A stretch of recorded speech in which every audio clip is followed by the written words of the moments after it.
Hey everybody, welcome to the NAV Lab. I am not Bo Pollard, but I'm your host today. My name's Landon Passy. I've been on here a couple of times. I'm a mentor on our team here. Bo is only gone because he is not as good of a host as me. Just kidding. He's gone because he's snowboarding for an entire month with good dudes who have a good YouTube all about snowboarding, and they're doing that in Japan. It's called Japanuary. So they'll be gone all month, and I'll be hosting a couple of podcasts in the interim. We've got two amazing guests today. We have Keith Amorim and Quinn Rowe with us. They're a part of our team at NAV, and I'm going to ask them a couple questions to introduce themselves. So first, let's go with Keith. Who are you? Why did you get into real estate? And what is your biggest win in your career thus far? Oh, well, I love this question. So my name's Keith Amorim. I'm originally from New Jersey, and I moved to Colorado in 2018 to be with my now wife. I got into real estate because I always wanted to get my real estate license. When I lived in New Jersey, I used to be a project manager for a digital advertising company. And during COVID, all the kind of telecommuting people got laid off at once. So I was out of a job, and I decided, hey, I've always wanted to get my real estate license just to kind of get some not passive income, but as a side gig. So I got my real estate license during COVID and started in 2021. So this is going on my third year now. I got into real estate because I really want to help people. I bought a condo in 2019 with an agent that's actually in this brokerage that became a good friend of mine, Corey Ranfar, and I always kind of thought it was a really cool career, and it allows you to get into the housing market and invest if you'd like to invest and things like that. So kind of took that leap of faith, and I've stuck with it, and it's a great fulfilling career, helping people buy a house, which is a very stressful process, and kind of helping guide them through that process. Now, my biggest win thus far actually happened within the last couple months. I helped a couple clients of mine buy a $1.83 million house, which was really awesome. Woo! So yeah, that was probably the biggest transaction I've had thus far. But overall, I think the whole career itself is a win. I mean, I have a lot of very happy clients with how I handle helping them buy and sell homes, and very, very satisfied customers and good relationships. You're a good guy. Exactly. And people see that. Exactly. I mean, once they put your trust in you, you kind of don't want to drop the ball. And I make sure that everything is smooth and goes very well for them. He's a good realtor and a good guy. And people like that, and they see it. So yeah, thanks, man. It's cool. Yep. So are you. Thanks. I know. I'll pass it over to Quinn. Quinn, who are you? Why did you get into real estate? And what's your biggest win so far? I'm Quinn Rowe. I'm a Michigan native. I grew up in a very small town, and I got to Colorado in 2015. We moved here for a job relocation for my husband's work, and we have two small kids, so we're alone. We're in a really expensive city now. You're alone? You have two kids. Well, I don't have that family support. So I was looking for ways to be able to build wealth, because I know that you need it to survive in this place. A lot of people want to move here. So getting into the housing market is very competitive. Definitely different from what I know growing up in a small town. And I just wanted more leverage. I wanted to learn more. After we bought our first house, I realized that if I put a little bit into those houses, I could turn around, and in 2 years, I could make a pile of money, and I could buy a house that didn't have another house directly behind it. So I did that, and ever since, I've done that 7 times. Yeah, you've been fixing, flipping homes. 7 properties. Accomplished investor right here. That I've made profit on, and I've sold 6 homes, all using realtors. So I have a really good background and experience as a customer. Yeah. And that kind of pulled at my heartstrings. I want to help more people be able to get the house they want in this amazing place. Yeah. Cool. So that's how I got into real estate. Yeah. Well, thanks for sharing. So we have 2 really good performers on our team. They have done really well in their career, and they work really hard for their clients. So I'm happy that you guys are here. I get to work with you guys all the time. So I've enjoyed that a lot. And now we're going to talk a little bit more about the stuff that you've bought on your own before even getting into real estate too in just a few minutes. But I want to play a game. Do you want to play a game? Yes. Oh, I'd love to play a game. Okay. Games are fun. I told you about the game before we started, and we did a mock game. And it didn't work out as well as it should, but it will now. So now everybody knows the rules. The rules are it's a hot and cold game, basically. I have an item in mind. They're guessing, and I'm telling them hot or cold, but instead of hot or cold, it is a number scale. So 0 to 100. 0 means you are completely wrong. 100 means you guess the item. We're done. You win the game. I have a Ferrari parked in the parking garage for the winner. So, and just kidding. It's a Hot Wheel. I was about to say, if I get down there and it's like it's a Hot Wheel. It's like a scaled Hot Wheel car, I'm gonna be pretty disappointed. Yeah, we can give something away. This is Bo's office. This is Bo's studio. We can give something away in here. Yeah, we'll give one of his figurines Can away. I have so much money. You win. Right? You can win We this afford plant. a This Ferrari. plant is whoever wins As the a game gift. wins the plant. Okay, Sweet. because you can see that in the video. I think. Yeah. I don't know, but we'll see. He won't know until he gets back. It'll be February. I'll take the Hot Wheels. He'll forget Okay, that cool. that was even in his office. He will. He will. We could just put a different plant that's in this. There's a lot of plants in here. He's not So, watering that thing. It's plastic. It's plastic. Yeah. Yeah. It's not even alive. But it looks fine. Cool. Okay, so I'm thinking of an item, and I want you guys to guess what the item is, and it's a real world item. I'm not make-believing stuff, okay? This is a real thing. Go. It's in a garage. 13. Toothbrush. 8. Kitchen. 13. Book. 7. TV. Getting closer. 40. Microwave. 30. TV remote. 60. Soundbar. 50. Xbox. 47. Roku. Device for streaming. 48 and a half. We're doing good here. We're doing good. MacBook. Headphones. Which one are you asking? Headphones or MacBook? Well, I was next, so headphones. Sorry. Headphones, 35. MacBook, 65. Okay, we're getting closer. Okay. Laptop. Same thing as a MacBook, Yeah, 65. More, Same thing. iPad. Very close, 80 or A- 90. iPhone. Boom, 100. iPhone, I easiest was thing. letting you go. I was like, hopefully she gets it because that was my next guess. Winner. If your texts aren't blue, I'm not going to respond. There you go. Love it. Yeah, so you got that one. The green text to death. Yeah, let's do it again. And this time, I want someone else to think of an item. One more time. Let's do this one more time. Okay. Well, So- Quinn won last time. So Quinn, you won. Yes. Think of an item anywhere in the world that exists. Can you think of something? Tell me when you have it. Try to make it I not thought of something it. in this room. I thought of it. You got it. Okay. Now, she's got it. She's Okay. got it. Let's go. Outside. 1, Office. 30, Car. 20, Desk. 15, Scientist. 1, Computer.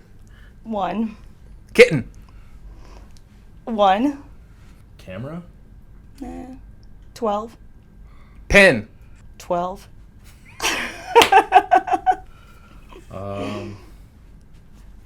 Chair. 13, Hardwood floors. like 17. Dang it. Dang it. I'm thinking of stuff in an office, but I feel like we're going in a wrong direction here. So Let's go somewhere else. oven. Now you're at like a 40, Okay. Kitchen. 50, Microwave. 50. Telephone. No. Refrigerator.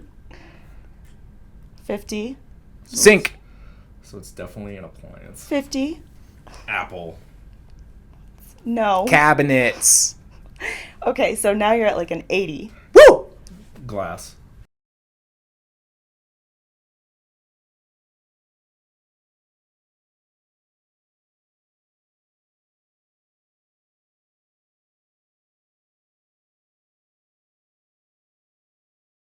Range hood. Countertops. Think about the details. Knobs. No. Screws. No. 1. Shaker style cabinets. 2. Dang it. Wood. 2. What? Cabinets are made of wood. Mugs. Coffee mug. Plates. 85. Yeah. Well, you said plates. That's Plates. my answer. That's it. Woo! I should have asked plates So earlier. what did you say a glass was? Yeah, she said a It glass was like was a 1. 2. What? You said glass. Yeah. Like I'm thinking like a Why are you cabinet thinking with that? a glass front door. No, like a drinking glass.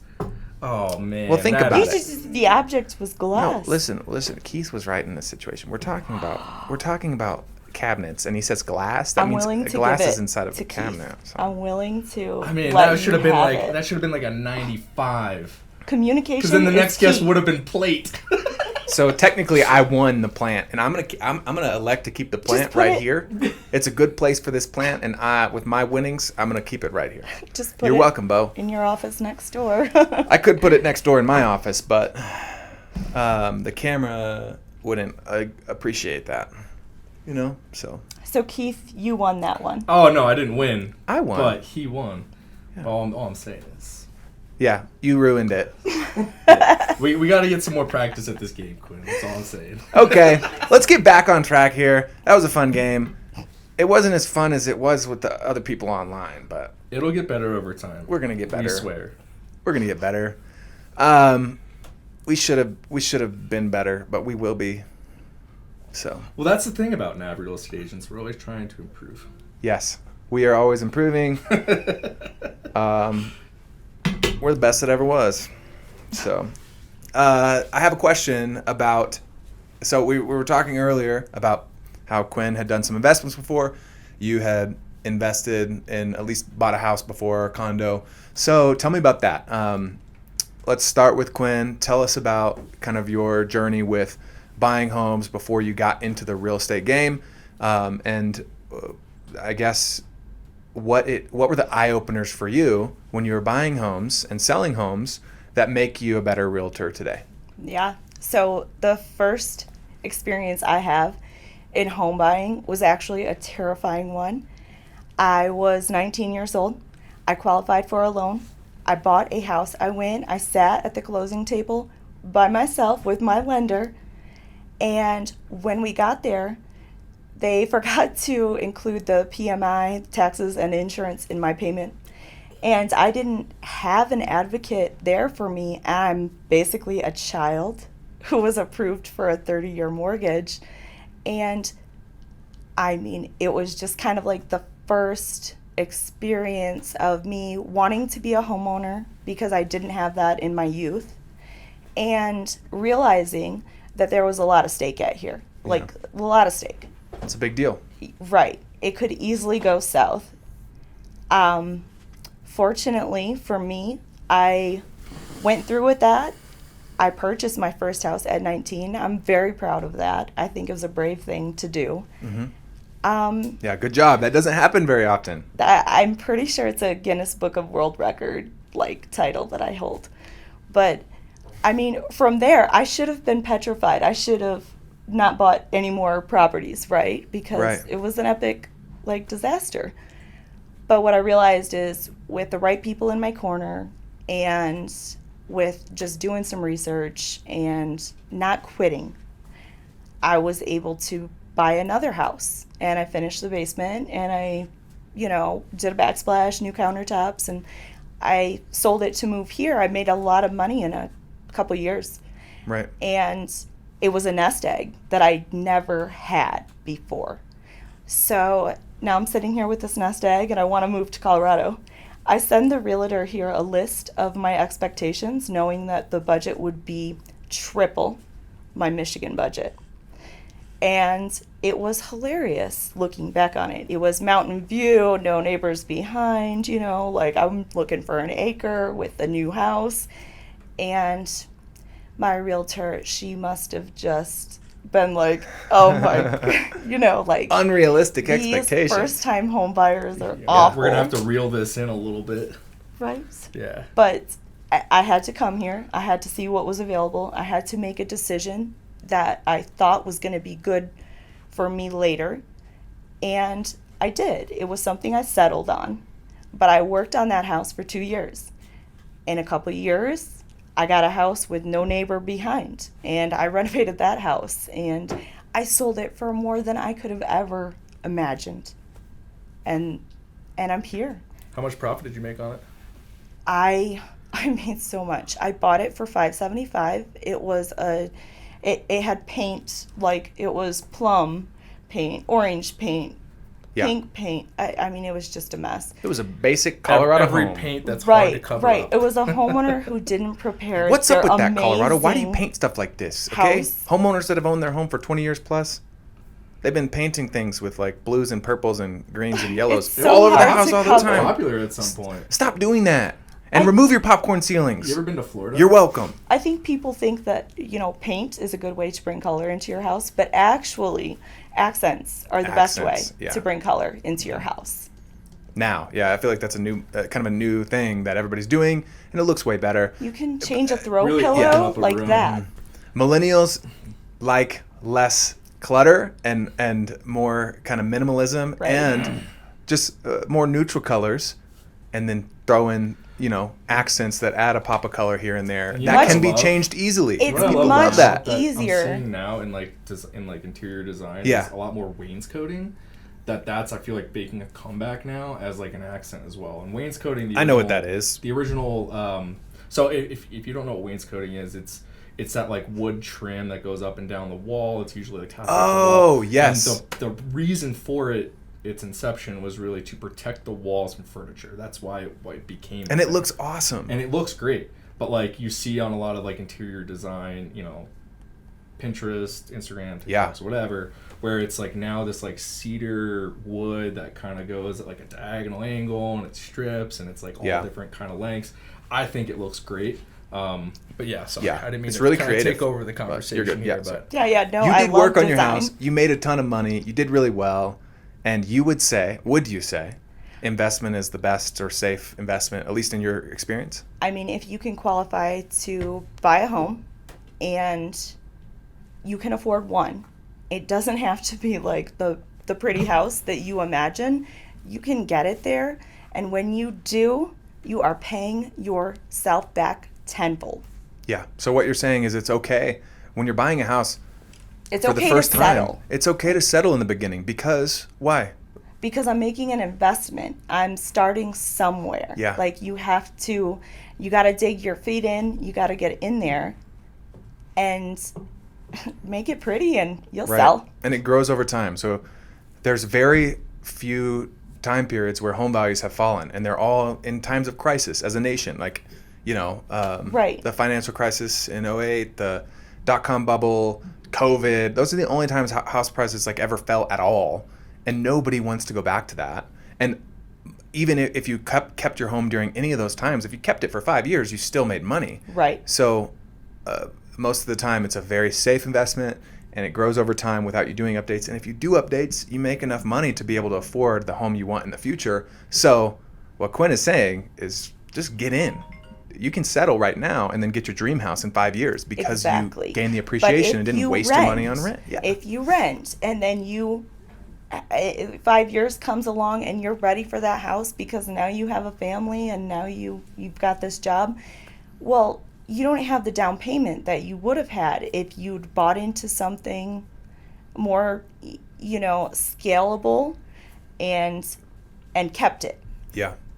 Yeah, that's such a good point. I mean, I always, even like friends of mine back east and clients that you're working with or just friends in general, they're always like, yeah, I'm going to rent for another year and save my money. And my first thought to always tell them is, if you are renting right now, anyone that's renting is spending is paying 100% interest on their rental, whether they're renting from a landlord or a property management company or a big company, whatever. You are paying 100% interest because you are not building any equity, long-term equity for maybe your next purchase.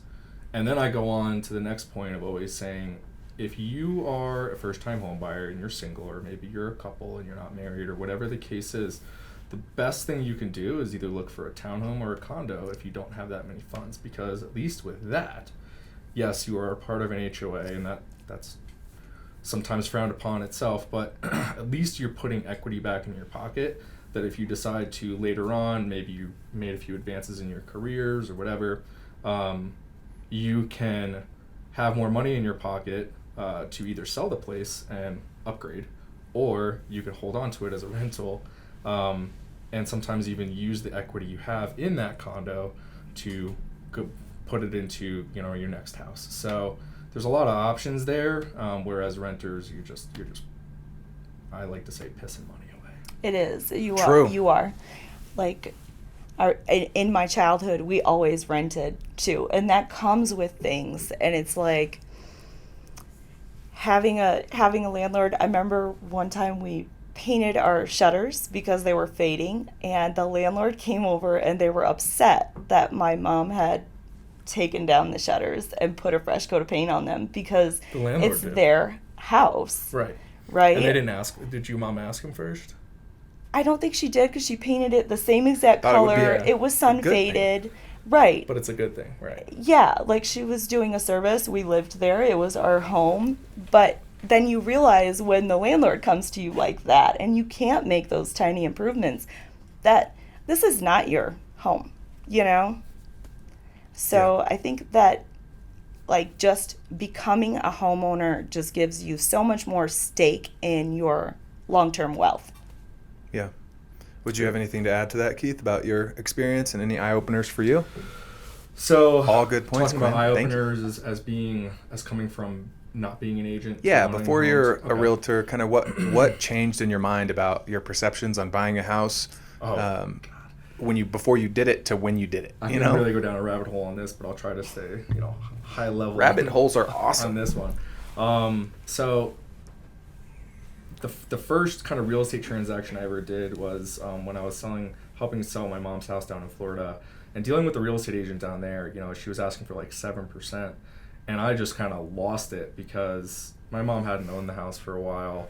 It was an estate sale, just so everyone knows, and she hadn't had a whole lot of equity in it, and I was kind of like, well, geez, we're giving this lady like 7% of the transaction.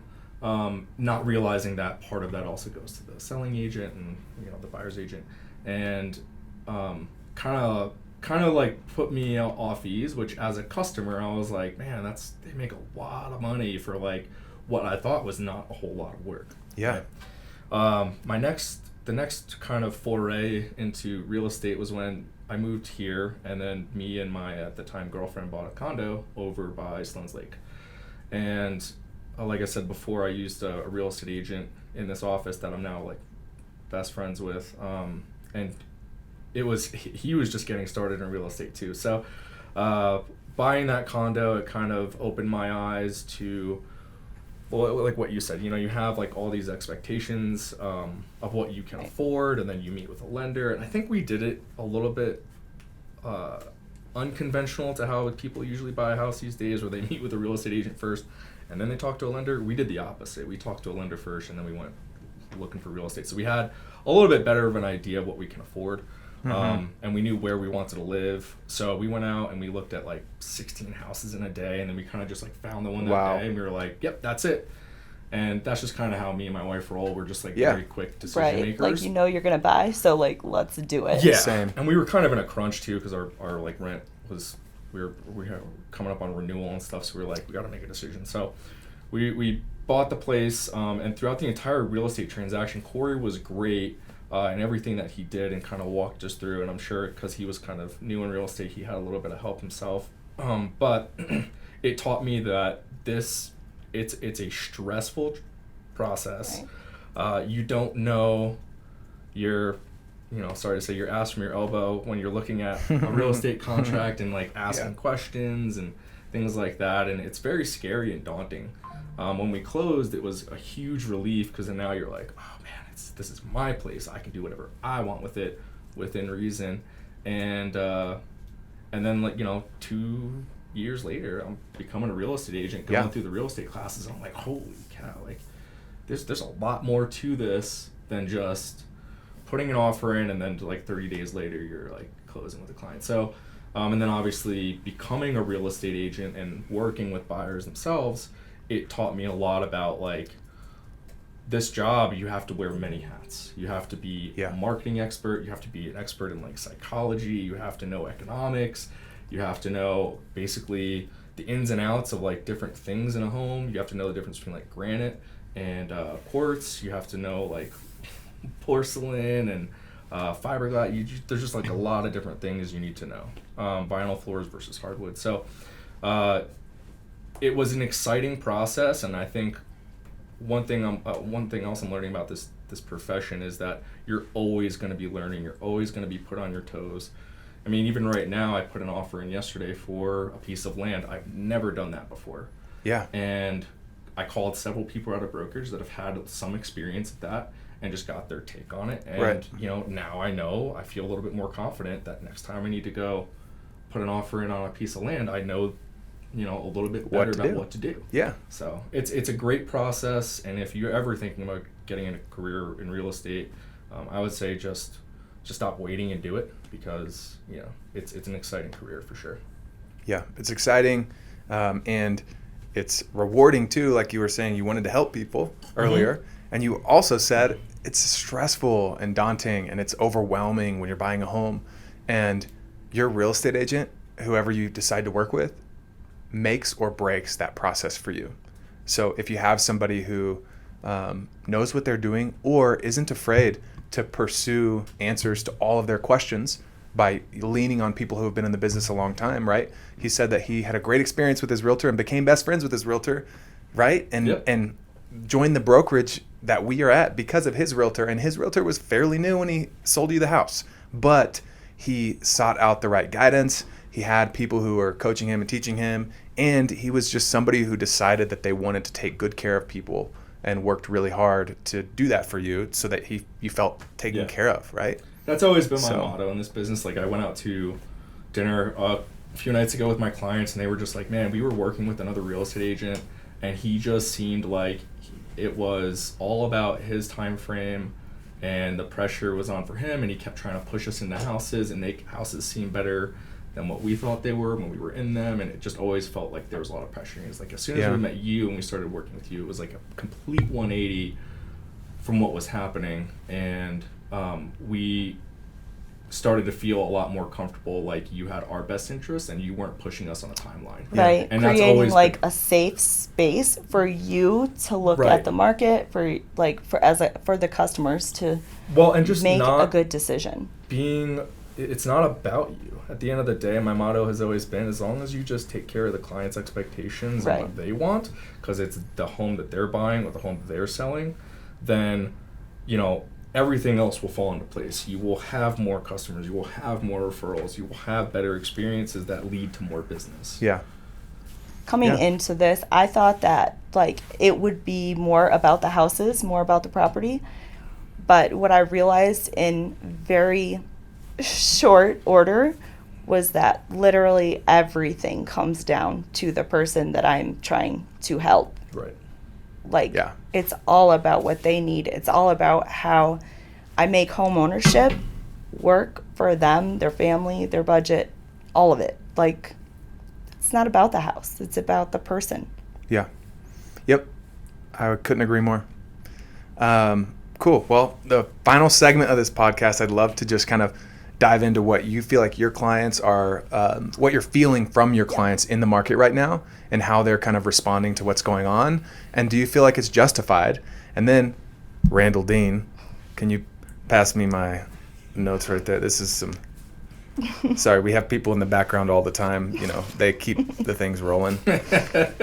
He's a male model. Yeah, he's a male model over here. You can't see him, but you should. And Landon's assistant. He's my personal assistant and he's chauffeur. They're very camera worthy to both of them. So. Yeah, they should be on the podcast, not us. Yeah. But he just passed me some market stats, and I would love to go over some of those after we talk about what it feels like, right? Like what the clients are feeling, because there's a huge difference between what people feel and what the reality is often. And that's with everything. right? In life and relationships and everything. But in real estate, it's very true too, that what people feel and think about the market can be totally different from what's actually going on if we just look at the statistics. So what are your clients feeling right now? Well, do you want to go over the stats first, and then we can talk about what their expectations are? No. Okay.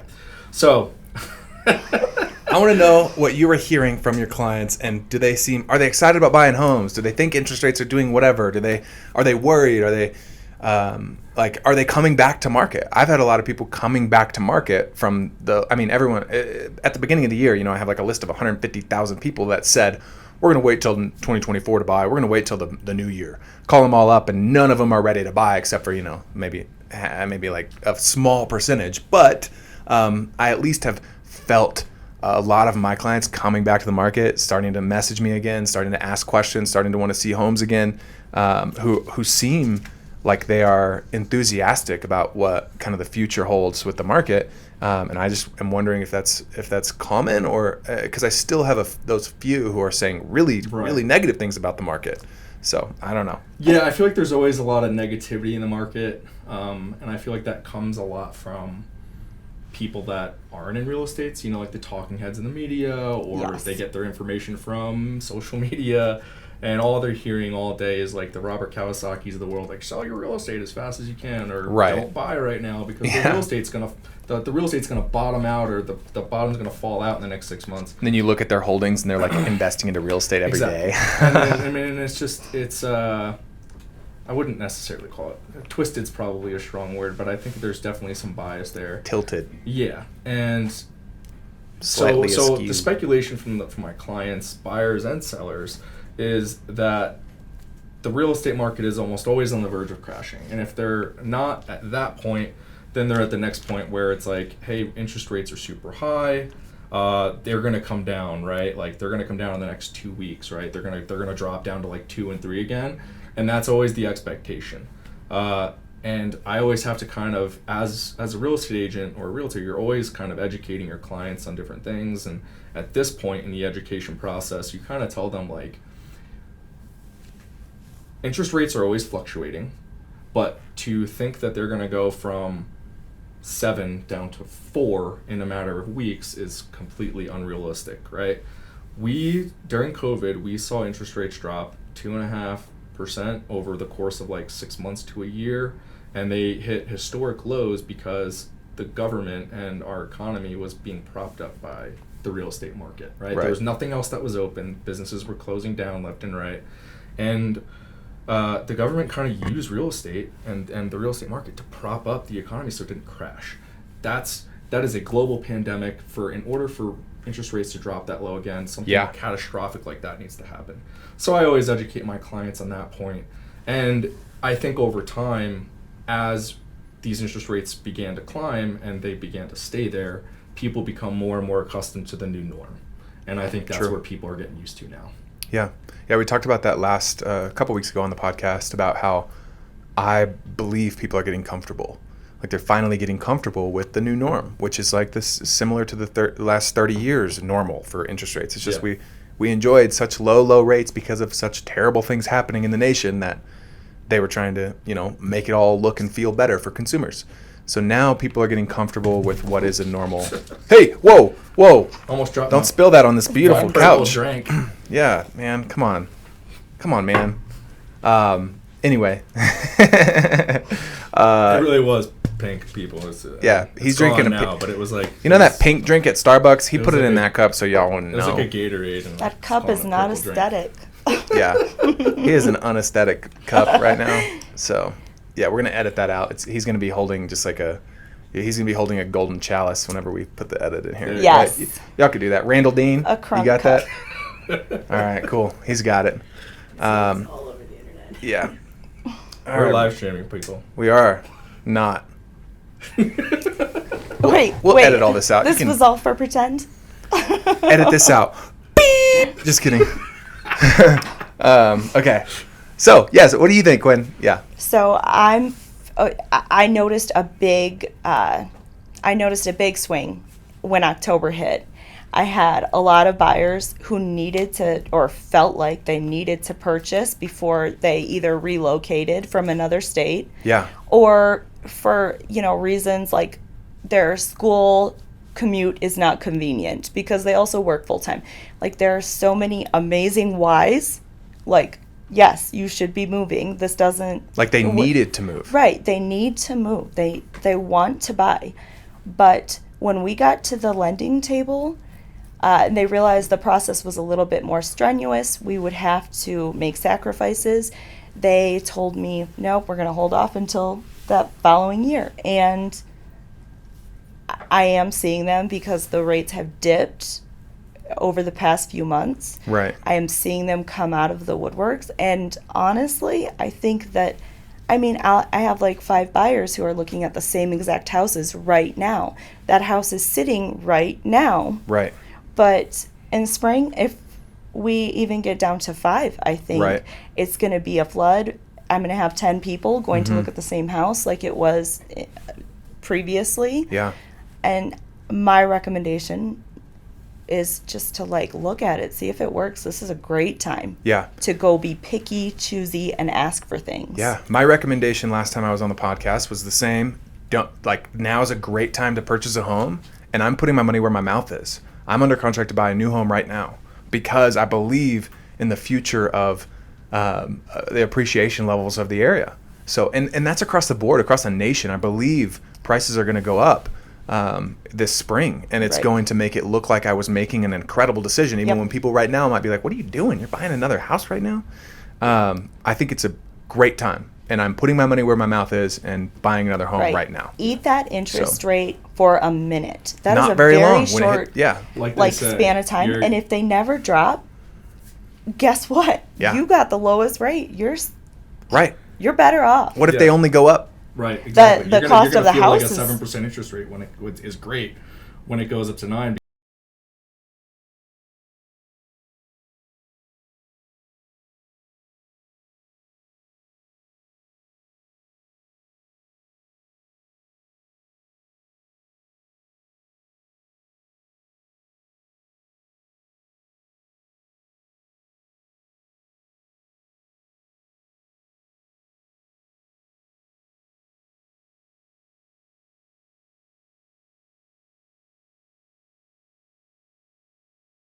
We out. Right. No. Some people are capital gain within that 2-year window, and sometimes maybe the interest rate doesn't. If you think about the way people's lives are ever changing, it's like first you get married and it's just you two, or you're single, and then you have kids and they start growing. You're always gonna need to move. Right. There's always a need. True. And what you said earlier is exactly what the statistics show, is that people in 2023 had to sell or had to buy. It wasn't people that were just doing it because they wanted to. Right. Because there was a little bit of turmoil in the market where people were a little worried. So people that were very serious. And it's notable that 2023 is a year that people had to sell their homes when they were listed, and they were much more motivated. So people did get concessions, or they got a slightly better price or something like that. And here's just a few, I think, important numbers for this last year, and really just the last month in our market, that I think people need to understand. The odds of selling your home, if you were to list your home, from 2013 to 2019 was only 49.8% or 50%. And that's Denver Metro as a whole. So this includes all the counties in and around Denver. That's surprising when you know that there were multiple offers and there was a lot of competition a couple years ago and all that stuff. You still only had a 50% chance of selling your home. 50% of the homes that hit the market were either withdrawn or expired or under contract and out of contract. And we are not, as of 2023, at the end, we're only at 34% odds of selling, which is really interesting. It means only 34% of the homes that are listed on market. So 3.5 out of 10 homes listed on the market sold. I think that and maybe I'm stepping outside in saying this, but I work mostly as a buyer's agent, and I felt that a lot of the homes were overpriced. They were still priced at that 2.5 COVID, rate, and it's like, homeowners needed to come to the realization that with higher rates means we are, having to come to some mutual agreement in the pricing. And I feel like a lot of those homes were overpriced and under market ready. 100%. Yeah, I mean, there was, you're spot on with that. And I feel like, not to throw every real estate agent under the bus, but I feel like a lot of real estate agents, especially sellers agents, when they go do the listing presentation and all that, and they start getting down to price and comps and things like that, they really do tend to default to what the seller wants, which is always good. But at the end of the day, we're getting a listing agreement signed. It is their choice and what they want to list their house at, right? But you need to set realistic expectations with them and provide good numbers, statistics, market stats to say, hey, in my experience, if we overlist this house in this market, you're going to be in trouble in 2 months because it's just going to sit, you're going to stigmatize the property, and then you're going to withdraw it, which all shows up in the MLS. So then when you go to relist it again, that's going to show up. And there's going to be questions from buyers on why it sat so long, why it went under contract and fell out. There's various things. Right. People get worried. If you price it high like that, and it becomes stagnant on the market. What'd you say? It's stagnant. Oh, cool. I thought you said stagnant, and I was going to think that was funny. Thanks, Landon. I was going to call that out, and it would be a funny segment, Well. I'm sorry. No, they just, I think they were priced like it was when homes were they're flying off the shelves. Yeah. It's like, you can't do that anymore. You don't have that cream puff house. Your house has been lived in. Your house hasn't had the improvements. It's not worth that. And it's worth $50,000. You don't have the cream puff. Less. Cream puffs are houses that go super quick because they're renovated, they're My ready. investments are cream puffs. Investments are cream puffs.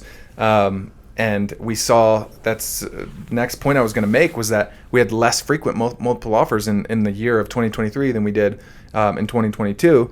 But still, 16% of homes that hit the market in December got sold for over asking with more than one offer. So there's still a good amount of homes that are those best in the neighborhood that still go fast, that still have multiple offers. Deal.